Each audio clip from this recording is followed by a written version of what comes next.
Okay, so we have a 22 quart roaster pan that we usually do like our big batch stuff in before we can it. And this is the insert where we put all of our tomatoes. So I'm gonna clean these off in water and vinegar because we got them from a store. I don't know if they're locally sourced or anything, but sometimes you kind of get what you can find. We haven't quite found a farmer yet we can buy from that's a reasonable price for us at this moment. But I think we got a case of these for maybe around the 20 range, something dollars. So again, this is a 22 quart roaster pan filled to the brim with tomatoes, which not a bad deal if you can a bunch. I think we can like maybe 2 cases of pints last time. We'll see this time because this seems to be a little bit more than what we got the last time. So I'm gonna wash these off in vinegar and let them soak for a little bit, and then I'm gonna show you how I just throw them in here, let them stew down for the day, and also show you some of the spices I use because I make pizzas pretty often for my meal planning. So this is the homemade like pizza sauce, or like I call it like a thick tomato sauce because if you use like your Roma tomatoes, they have less seeds and less watery. And if you stew them down for a good bit, you can make a really thick tomato sauce that's versatile for pretty much anything. So let's get started.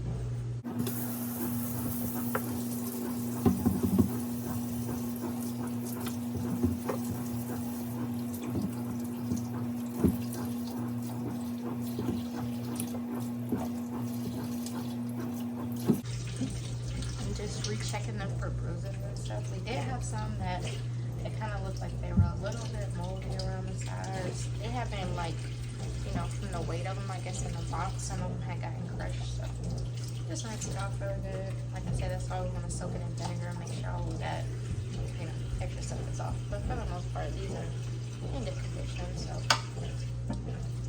always wash your produce. Okay, and since we were like kind of separating them last night and put them in this pan, I'm gonna rinse it out, and then I'll show you some of the spices and herbs and things that I put in there for the thick tomato sauce, I call it, or pizza sauce, whatever you want to use it for. I'm gonna add some distilled white vinegar to this to clean it off.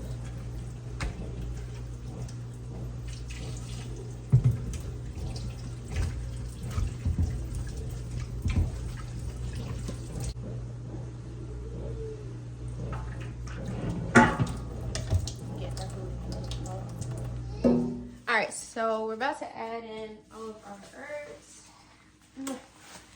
our herbs for our tomato sauce. And what I usually do is, most of the stuff is going to be whole because I do blend it down, so it doesn't really matter.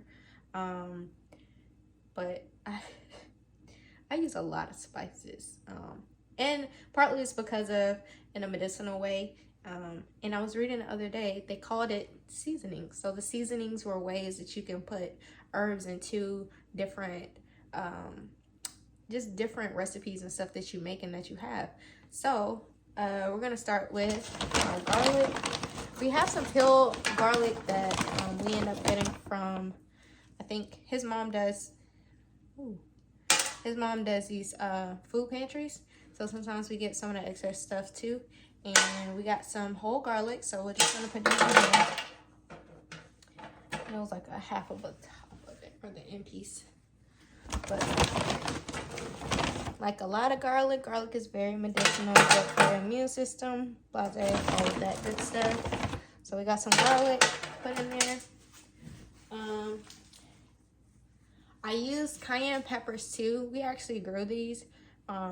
They're at my parents' house now. That's where we were. And yeah, so these are some of the cayenne peppers that we have. And I just add 3 in. It doesn't spice it up too much because there's so many tomatoes. So cayennes are very good for circulation.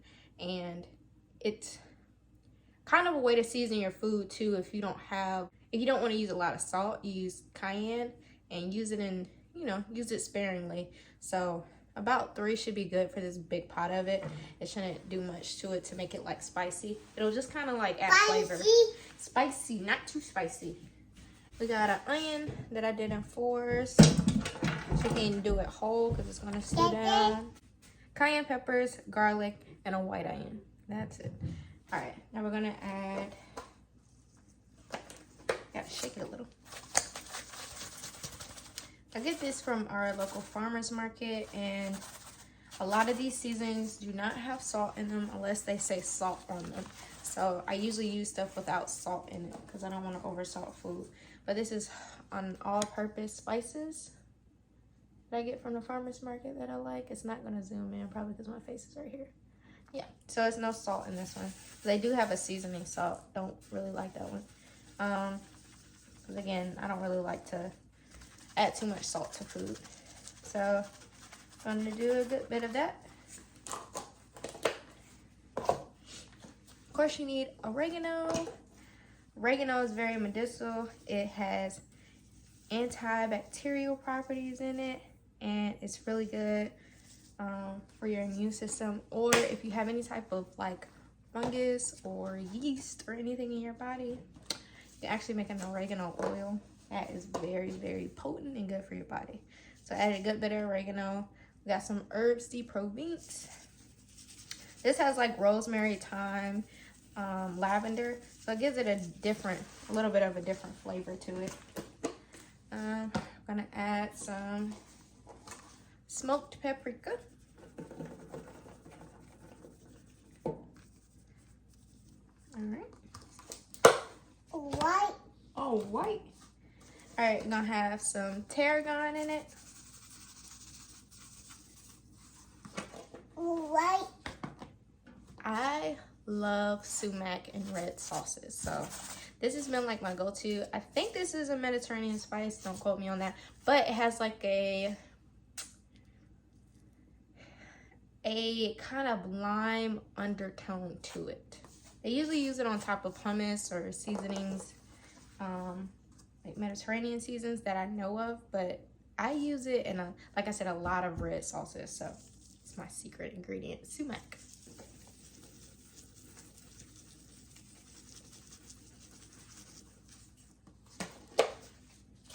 Okay, also found that this has a lot of medicinal properties, especially if you have like a cold or anything, something to like calm the cold.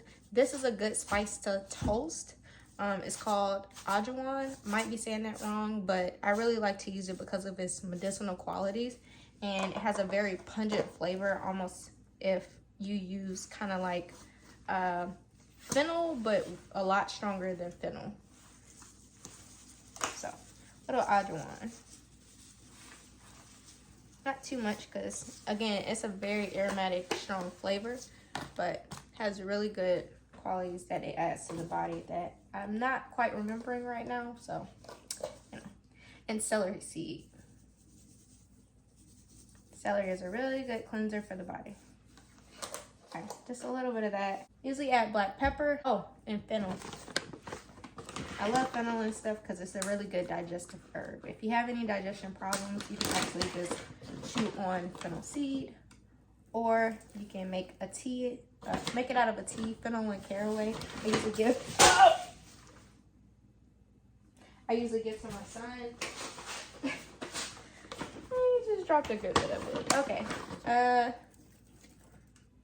This is the joy of having kids. Nothing stays in order, huh? Just killed my bag of fennel. All right. I'm gonna harp over it. I can probably give it to my animals, actually. Fennel's actually really good for them. Again, it's a really good digestive herb and kind of cleanses the stomach. If you have like gas or bloating or anything like that, fennel is your go-to. Now we're gonna add some wine. I usually have a red wine, but I have a white wine, so we'll add a little wine to it.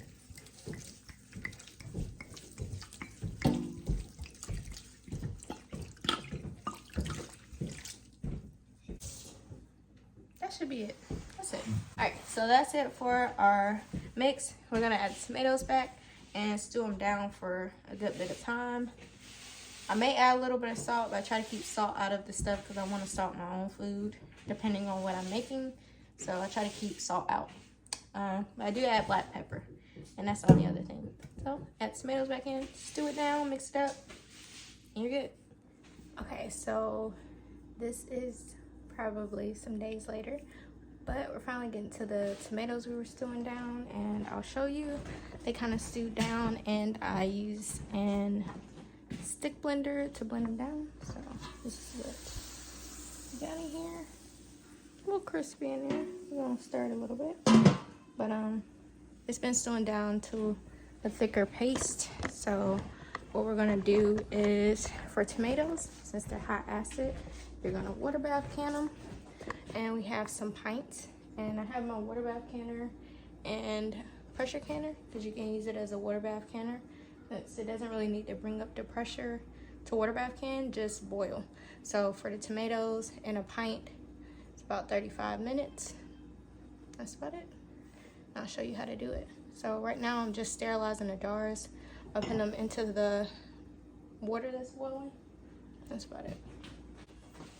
Okay, and then usually when you need new rings. So we got the regular and then the wide mouth, because these are jars that we used before and had tomato sauce because we've been running through them. And you always save your bands, because you can reuse the bands, just not supposed to reuse the lids if you can with them. Some people can reuse them about once or twice, but not recommended for a sale. But I'm gonna use them today. And in this pressure canner too, that's really big, I'm gonna see if I can maybe double stack them in there so I can try to can everything at once and then run it for 35 minutes. We got tomato sauce. So another thing I'm gonna prepare is a towel to put on here, because the jars are usually really hot. There's some things you need when you're canning too. Like I said, we have the lids for the replacements. You have the bands. You want to make sure your bands are fingertip tight before putting them in a water bath or pressure canner. You got your racks to put in, because the jars don't need to touch the bottom of the pan so they don't crack or break. Also, when you are reusing jars, you check around the rim. You want to check all the sides of the rim. Make sure there's no cracks to mess up a seal. For tomatoes, you do add in a little lemon juice, because you can't really depict the acidity of tomatoes. Sometimes you can add in lemon juice. I've done it without lemon juice and they've still been fine because we use them pretty quick. But I am going to add a little bit of lemon juice, about a tablespoon to a pint. So we have this, what is it called? Funnel. You need this when you put them in your jars to keep it from getting so messy. You need some, I get this from Sam's, but our white distilled vinegar. If you have well water or hard water, it can leave kind of a film around your jars, so use it for that. And once you put all your contents in your jar, sometimes it does splash on the sides, and you want to wipe the rim before you put the lids on so you get a good seal. So you need a funnel. You need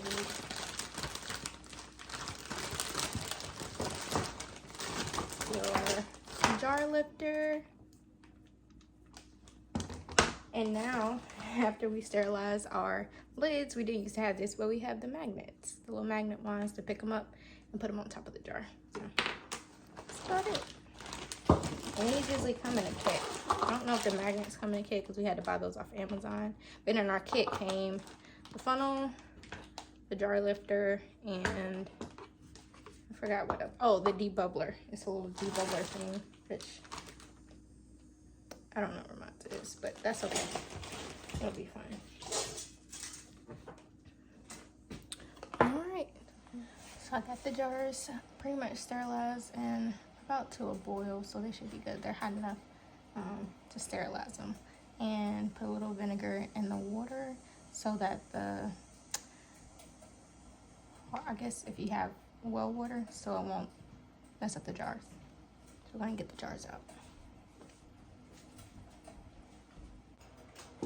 So we got all jars out and accounted for. We got our vinegar on the side to wipe the rims for after we fill all the jars. And we're just gonna start filling the jars now. Just for this one.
I'm gonna fill these canners, clean the rims off. So all you do is you just, again, we have our vinegar right here. Excuse my mess, I do make a mess. Okay, that's the point of the towels. So just dip a little bit and you're just gonna wipe around the rims of the tops so that the lids seal really well. And I like to, well, I have to wipe the sides because I made a mess, but you know, wipe the tops and the sides where they seal.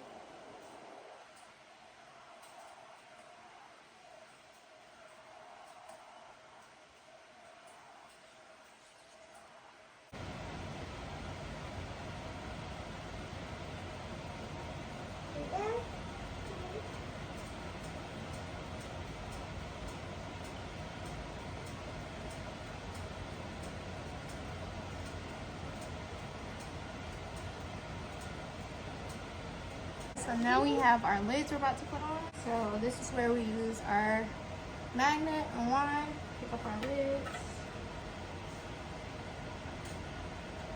Easy as that.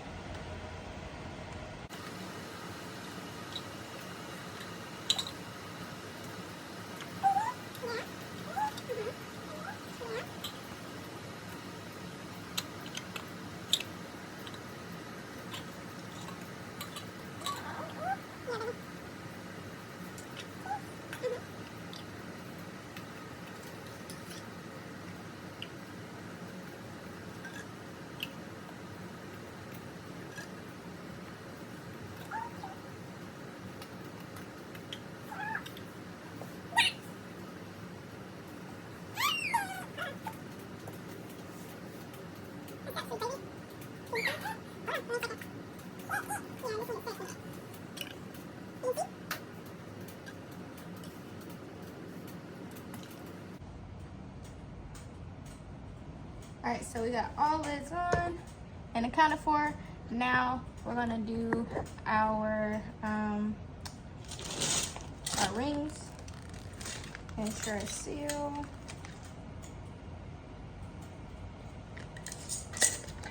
It's fingertip tight. A little tighter than fingertip.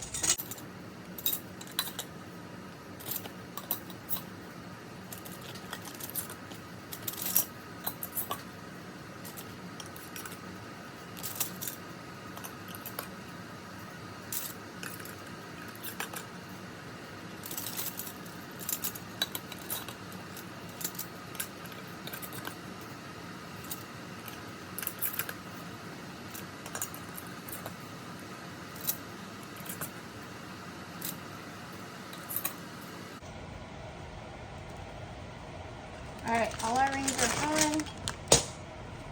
Now to the canners. This one's still heating up because it's pretty bit hot. So I'm thinking this one's gonna boil first.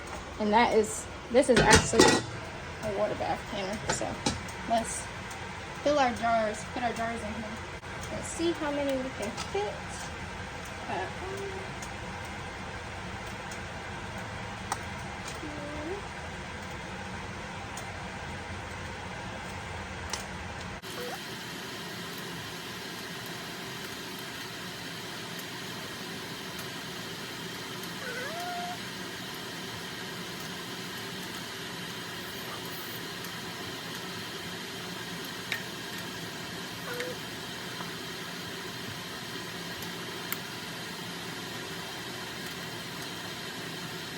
Cool, so we got about 8 pints in there.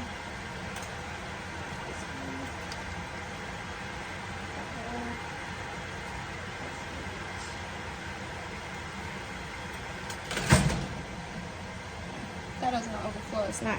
Okay. It's not. So we're just going to put the lid on. When it starts to boil, then we'll start our timer for 35 minutes.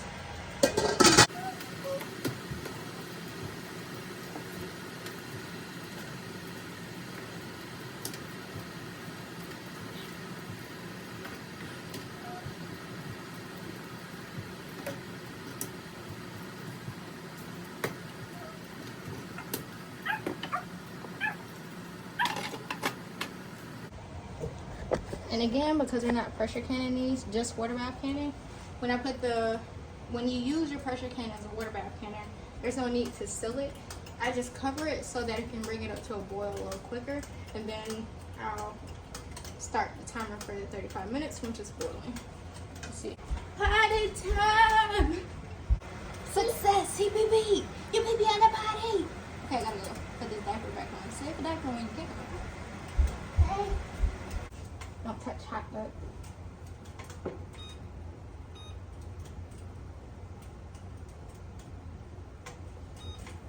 Okay. That one's going for 35. Now we're just waiting on this one. And then we'll show you after when we pull them out. Alright, so we got the water bath canner done. I'm going to turn this off. And we're going to get the jars out. The pressure canners took a little longer to bring up to boil just because it's a lot of water in there. I anticipated double stacking them, but I didn't have as many jars as I thought I did, which is fine. We had about 8 jars in here and 6 jars in there. What's that, 14? 1460. I don't think it's that much, but 14. So we got 14 jars of tomato sauce. Sauce, yeah. Which is pretty cool. It's very hot. Okay, so once we take these off, you'll just set them on the counter for them to cool, and pretty much they'll seal themselves. You want to make sure they do seal by pressing them down. You should hear a popping sound after they've been out for a minute. Let's start.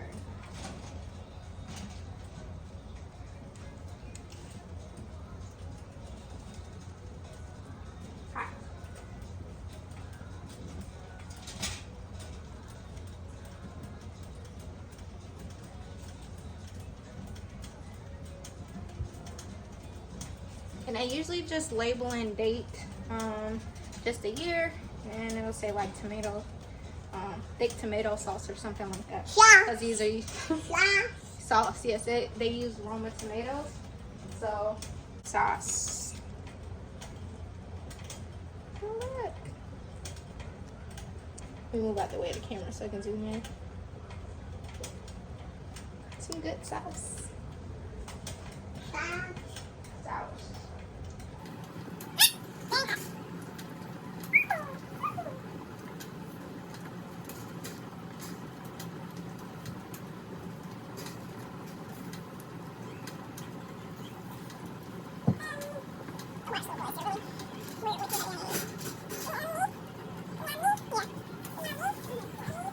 Alright, so the other cans in the pressure canner have a few more minutes, but again, that's all we did. It's about 8 cans right there, and once I hear them seal and I can hear pops, I'll check the lids to make sure that they are all kind of pressed down. So right now they're still lifted, so you know they're not quite sealed. And what I do too is take the rims off and kind of hold them up just to see if they sealed properly. Because when you have them in your pantry, you do not need the lids on.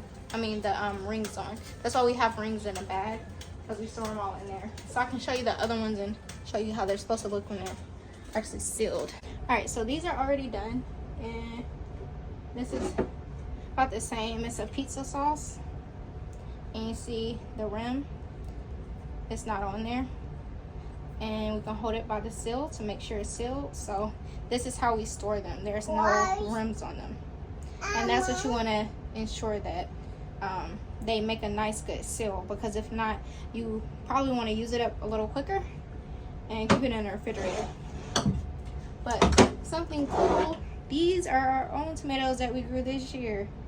These are our favorite black cherry tomatoes.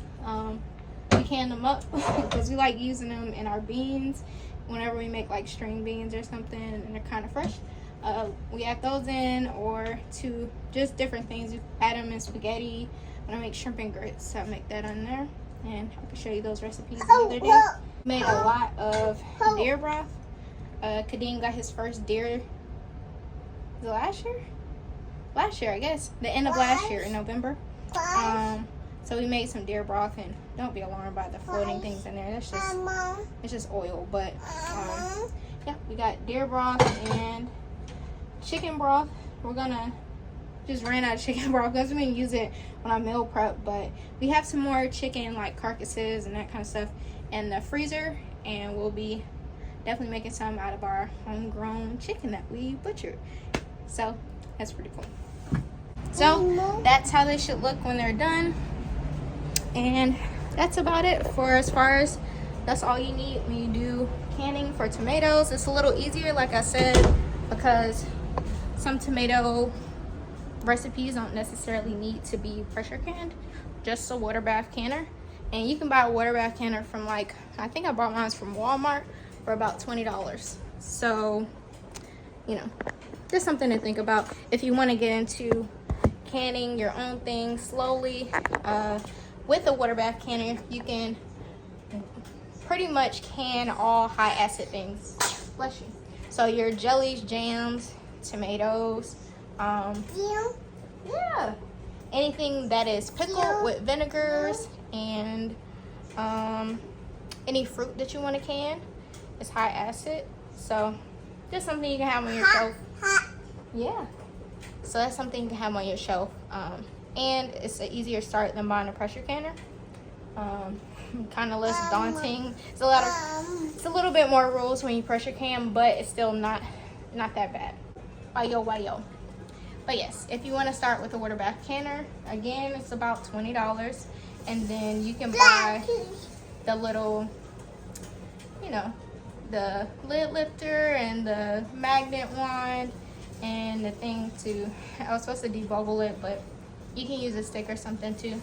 So that's something good to start out slowly and not hard. I don't know if you guys tried to buy tomatoes recently in the store, but they're getting expensive, especially the canned ones. So I mean, it's not completely cheaper, it's a little bit cheaper. I think we bought a box of tomatoes for about $20-something, and this made 14 cans, so 14 pints.